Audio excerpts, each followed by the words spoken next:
zajednički pristup, u kome ćemo svako dete moći od rane dijagnostike do praktično konačnog ishoda moći da ispratimo jednostavno, na jedan zajednički način i na neki način povećati to preživljavanje, ako je moguće, i više od 90%. Hvala.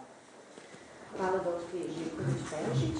Sada ćemo se obratiti Milkice Dimitrijević, ona je urednik Radija Mladice, odnosno grupe mladih lečenih od malignih bolesti, a Milkica je ujedno iz psihologije, tako da nam je danas poseban gost.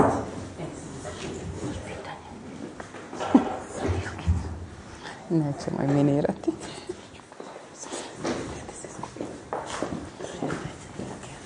Dobar dan svima. Ja sam Milkica Dimitrijević, urednica internet radija Mladice.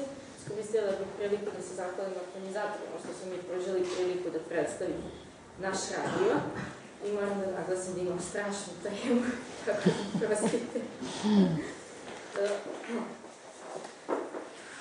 Mi Mladice, kao što je već napomenuto, smo grupa mladih koji su se nekada lečili od nekog oblika maligniteta.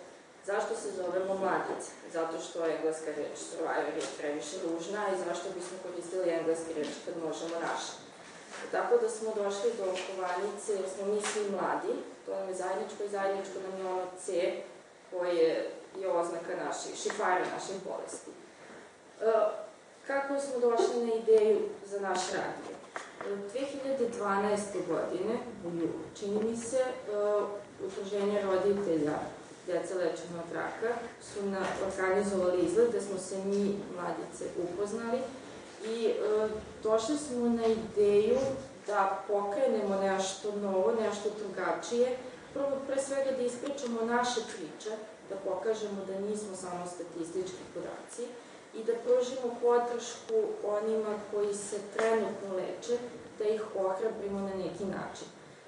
Poruke našeg radija su da ne treba okretati glavu od dece koje se sada leče, da mi nismo vanzemaljci, da smo deca kao što su i svi drugi, da smo pre svega ljudi, bez obzira na to koliko godina imamo.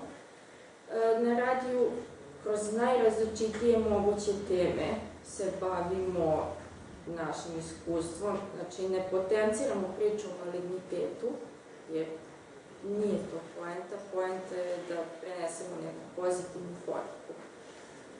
Za sada su nas, naš radio podržavaju pre svega Udruženje roditelja dece obolele od maligniteta Čikagovca, podržava nas Institut za održive zajednice USAID, Ministarstvo za sport i omladinu, Ministarstvo za kulturu, od 2014. godine i VIP, a zahvalila bih se i udruženjima Zvončice i Uvek sa decom koji nas isto podržavaju, inspirišu da nastavimo dalje, da se borimo i da budemo što bolji.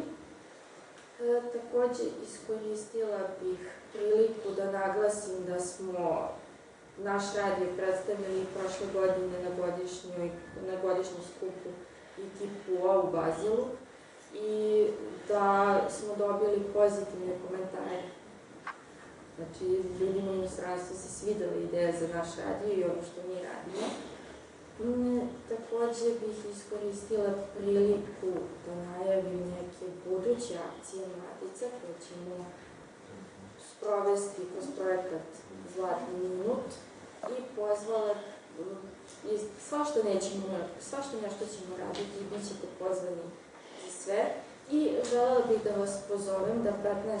februara prisustvujete našem obeležavanju Međunarodnog dana dece lečena od raka, koji će biti u 10:15 organizovano na platovu Đorđe Vještice ispred Beograđanke, u parku Milutina Milankovića i u 12 časova u Tržnom centru Stara.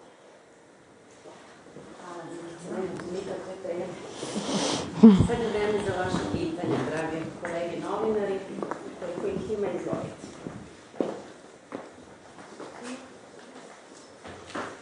Ima pitanja, to znači da su rekli sve.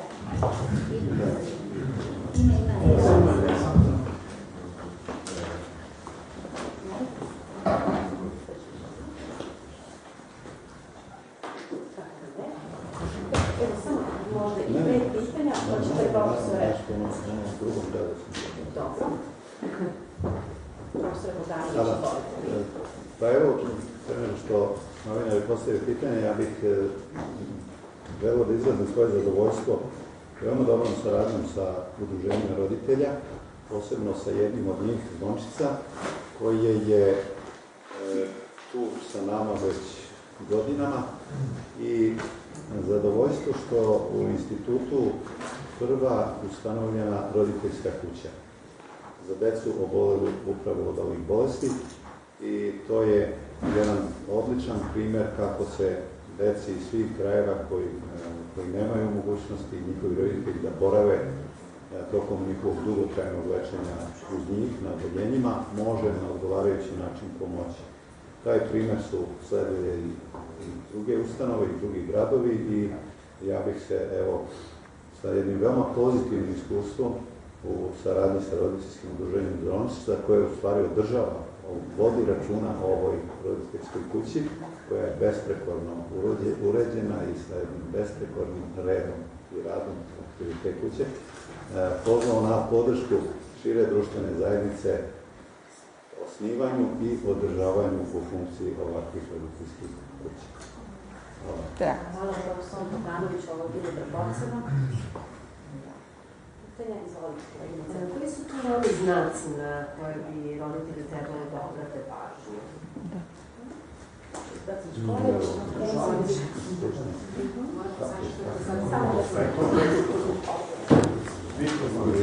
Ima poster. Sneža. Poster.